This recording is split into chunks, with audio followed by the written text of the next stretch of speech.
Регулаторно утре ќе одржи подготвителна седница на која пред представниците на трите енергетски компании ЕСМ, МЕПСО и Евана Хоум ќе ја соопшти првичната цена на струјата која ќе важи од 1 јануари. На состанокот регулаторите ќе ги презентираат механизмите кои ќе ги активираат при носењето на одлуката за цената на електрична енергија, односно дали ќе бидат ограничени маржата и профитот кај компаниите, како што најави претседателот на регулаторна Марко Бислимовски.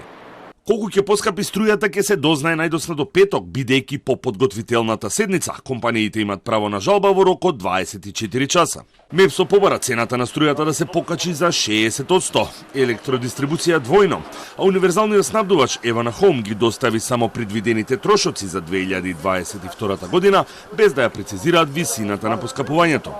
Од владата остана на ставот дека поскапувањето нема да биде поголемо од 10%. ЕСМ ќе работи со полн капацитет од јануари, кога ќе биде вклучен третиот блок во РЕК Битола, како и вториот котел во ТЕЦ Неготино. Комплетната побарувачка за струја на Евана Хоум ќе биде покриена и нема да има никакви рестрикции во снабдувањето, уверува директорот на ЕСМ Васко Ковачевски.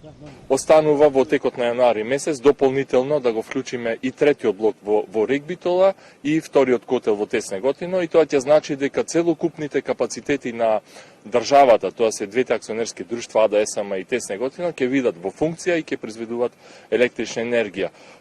Обврската која што ни ја даде владата да го снабдуваме 100% универзалниот снабдувач Евана Хоум.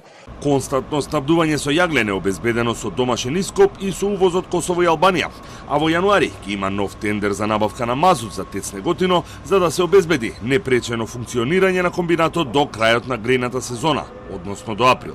ТЕЦ Неготино по 12 години во ладна резерва пред 10 дена го вклучи првиот котел и во моментот произведува 2 гигавати струја дневно.